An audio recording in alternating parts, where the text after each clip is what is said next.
You've recently been diagnosed with diabetes. Diabetes is a lifelong condition that alters the control of sugar in your bloodstream.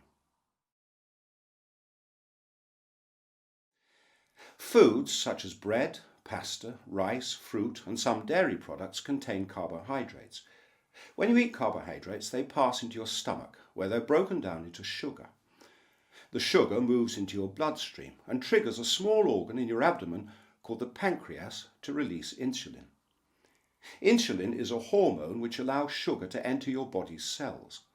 The sugar is used as fuel to produce energy in your cells. When the sugar from the carbohydrates you have eaten has been used up and the level of sugar in your blood drops back to normal, the pancreas stops producing insulin until your next meal, when it all starts again. In addition to the sugar from carbohydrates, the liver has its own store of sugar. In between meals, the liver releases sugar to be used as energy. This sugar also triggers the release of insulin from the pancreas.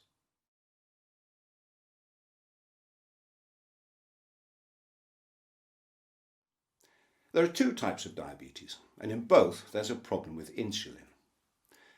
Type 1 diabetes is usually diagnosed in children and young adults. In this type of diabetes, the insulin-producing cells in the pancreas are destroyed for reasons which are not entirely clear.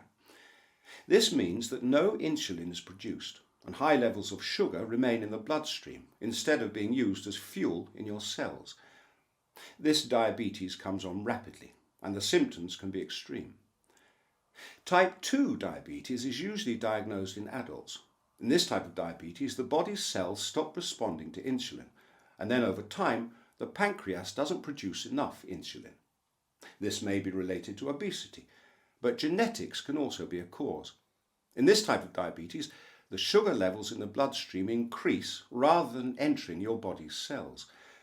This is often a gradual process and may take years to become evident.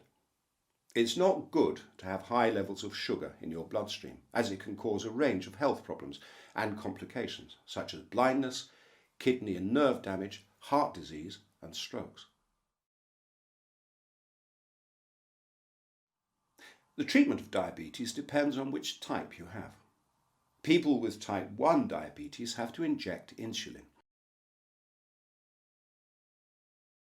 People with type 2 diabetes are usually treated with tablets.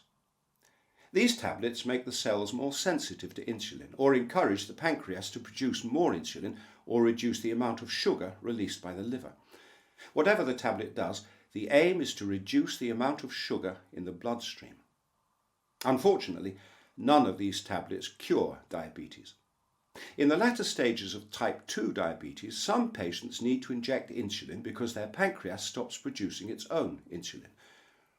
But diabetes can also be managed by weight loss, healthy eating, and exercise, as they reduce the level of sugar in your blood. Therefore, these treatments should be seen as just as important in your treatment as tablets and insulin.